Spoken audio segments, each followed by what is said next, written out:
السلام علیکم. We will be talking about advantages of database system, یعنی کہ اس کے ہمیں کیا فوائد ہیں. سب سے پہلا فائدہ جو ہے وہ ڈیٹا انڈیپینڈنس کا ہے، جس کا ہم تھوڑا سا ذکر پہلے بھی کر چکے ہیں کہ یہ ہمیں ایک لیئر آف ایبسٹریکشن پرووائڈ کرتا ہے. کیونکہ جیسے اس فگر میں بھی آپ دیکھیں کہ ہمارے پاس اوپر گرین میں اپلیکیشنز ہیں، اور وہ اپلیکیشنز جو ہیں وہ اس ڈیٹا بیس مینجمنٹ سسٹم کو کال کر رہی ہیں. ان اپلیکیشنز کو نہیں پتا کہ یہ ایکچولی ڈیٹا کہاں سے لے کر آ رہا ہے. اوکے، یہ بات اپلیکیشن سے چھپی ہوئی ہے. اپلیکیشنز اس کو کال کرتی ہیں، یہ ایکچولی جہاں پہ اس نے ڈیٹا سیو کیا ہوا ہے، جس طریقے سے سیو کیا ہوا ہے، یہ وہاں سے لے کر آتا ہے. اپلیکیشنز کو ان تفصیلات کا نہیں پتا کہ یہ اس نے کس طرح یہ کیا. Then we have the very big advantage of complex data relationships. Okay, یہ ہمیں الاؤ کرتا ہے کہ ہم اپلیکیشنز ڈیولپ کر سکیں جو کہ بہت کمپلیکس اینٹیٹیز سے ڈیل کر رہے ہوں. مثلا یہاں پر میں نے ایک اسنیپ شاٹ اپلیکیشن کا شو، ڈیٹا کا شو کیا ہے جو کہ ہم ڈیولپ کر رہے ہیں. یہ ایک بیسیکلی ایک گیم ہے. اس گیم کا جو ڈیٹا بیس ہے اس کا یہ بہت چھوٹا سا حصہ ہے، اور بھی زیادہ اس میں اینٹیٹیز ہیں. لیکن آپ یہاں پہ دیکھیں کہ یہاں پہ ایک ٹیبل ہے، پلیئر ٹیبل. اس میں پلیئر کا آئی ڈی ہے، نام ہے، پاسورڈز ہیں، جس لیول پہ وہ گیم کھیل رہا ہے. یہ جو گیم ہے یہ بیسیکلی ایک فارمنگ ٹائپ گیم ہے. تو اس میں آپ دیکھیں کہ جو فارم کے اوپر اینیملز ہیں ان کا ریکارڈ ہے، جو درخت ہیں ان کا ریکارڈ ہے، جو آئٹمز ہیں، لینگویج، یہ تمام جو آئٹمز ہیں، جو ڈیٹا ہے، ان تمام کو ہم نے یوز کرنا ہے اس گیم میں. اور ڈیٹا بیس ہمیں یہ فیسلٹی پرووائڈ کر رہا ہے کہ ہم اس اچھے خاصے کمپلیکیٹڈ جو انفارمیشن ہے اس کو ہم کال کر سکتے ہیں کافی آسانی سے. Then it provides sophisticated data security features. صرف ڈیٹا ہونا بات نہیں ہے، اس کی سیکورٹی بھی بہت ضروری ہے.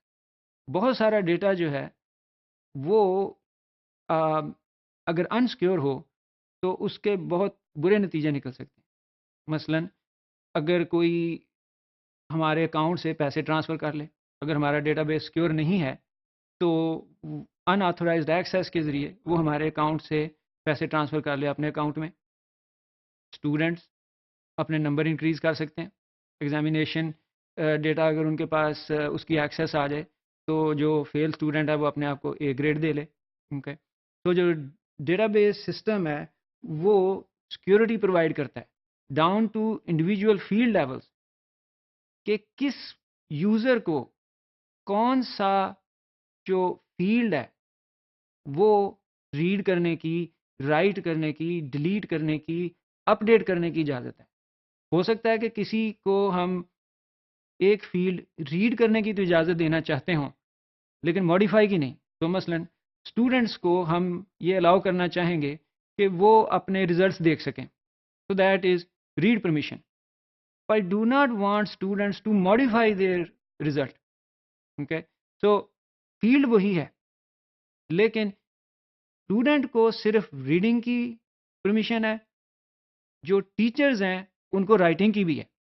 تو ہم ڈیٹا بیس مینجمنٹ سسٹم کے تھرو جو ڈیٹا کی ایکسیس ہے اس کو کنٹرول کر سکتے ہیں. Then it allows us backup and recovery. اس کے اندر یوٹیلیٹیز ہیں جو کہ جب ہم ڈیٹا انٹر کر رہے ہیں تو اس ڈیٹا کی نا وہ بیسیکلی ایک لاگ مینٹین کرتا ہے. اوکے، تاکہ اگر سسٹم میں کوئی فیلئر ہو جائے، کریش ہو جائے تو ڈیٹا لاس نہ ہو.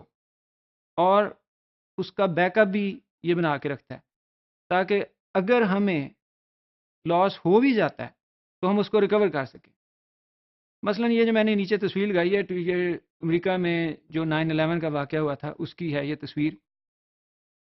اس انسیڈنٹ میں جو بلڈنگز تباہ ہوئی ان کے اندر کافی ساری کمپنیز تھی جن کا بہت سارا ڈیٹا ان کمپیوٹرز پہ تھا. یہ بلڈنگز ٹوٹل تباہ ہو گئی لیکن ان کمپنیز نے ایکچولی اپنے ڈیٹا بیس کا بیک اپ کسی اور جگہ رکھا ہوا تھا، جس کے نتیجے میں ود ان 48 آورس یہ کمپنیز اپنے کاروبار میں واپس آ گئی، کیونکہ انہوں نے کیا کیا کہ وہ جو بیک اپ انہوں نے رکھا تھا وہ انہوں نے نئے کمپیوٹرز کے اوپر لوڈ کیا اور دوبارہ سے اپنا کام شروع کر دیا. اوکے، تو یہ ایک بہت اہم ایڈوانٹیج ہے ڈیٹا بیس کی، کیونکہ ادروائز لوگوں کا کاروبار تباہ ہو سکتا ہے، لوگوں کی جانیں جا سکتی ہیں. سو فار ایگزامپل اگر ہاسپٹل کا ڈیٹا بیس کریش ہو جائے تو تمام پیشنٹس کا ڈیٹا ضائع ہو جائے گا. اب ڈاکٹرز کو تو نہیں پتا کہ کیا ہوا تھا، لیکن اگر آپ نے صحیح طریقے سے اس کا بیک اپ لیا ہوا ہے تو فوراً آپ اس کو دوسرے کمپیوٹر کے اوپر ریکور کر کے دوبارہ سے پیشنٹس کو ٹریٹ کر سکتے ہیں.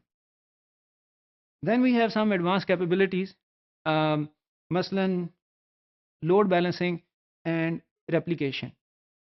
اس میں یہ ہے کہ جو ریپلیکیشن ہے، فار ایگزامپل آپ فرض کریں کہ ایک بینک ہے، اس کی برانچ پاکستان میں بھی ہے، ایک برانچ اس کی جرمنی میں ہے، ایک برانچ اس کی امریکہ میں ہے. اب ان جگہوں پہ 5-5 گھنٹے کا ٹائم کا ڈفرینس ہے. اوکے، تو فرض کریں کہ اگر ایک بندے نے پاکستان سے اپنے اکاؤنٹ سے کیش ودرا کیا تو یہ انفارمیشن دوسرے جگہ بھی ریپلیکیٹ ہونی چاہیے، جرمنی اور امریکہ میں بھی، کیونکہ وہ شخص جا کے ریموٹلی بھی جرمنی میں ایکسیس نہ کر لے اور پیسے ودرا کر لے. تو جو ٹرانزیکشن ایک جگہ پہ ہوئی ہے وہ ریپلیکیٹ ہوگی دوسری جگہوں پہ بھی. دین لوڈ بیلنسنگ. لوڈ بیلنسنگ یہ ہے کہ جیسے یہاں پر یہ ہم نے شو کیا کہ 3 جو ڈیٹا بیسز ہیں ان میں ریپلیکیشن بھی ہو سکتی ہے اور لوڈ بیلنسنگ بھی ہو سکتی ہے. لوڈ بیلنسنگ کا مطلب یہ ہے کہ اگر ایک ڈیٹا بیس کے اوپر زیادہ یوزرز ہیں، وہ زیادہ ریکویسٹ ہینڈل کر رہا ہے، تو وہ اپنی کچھ ریکویسٹ دوسرے ڈیٹا بیس کو بھی دے دے گا، اوکے، جو کہ اتنا زیادہ ہیویلی یوزڈ نہیں ہے. تو اب جو لوڈ ہے وہ باقیوں کے اوپر بھی ڈسٹریبیوٹ ہو جائے گا، جس کی وجہ سے ایک رسپانس ٹائم جو ایک ڈیٹا بیس کے اوپر یوز کرنے سے ہونا تھا وہ بہتر ہو جائے گا.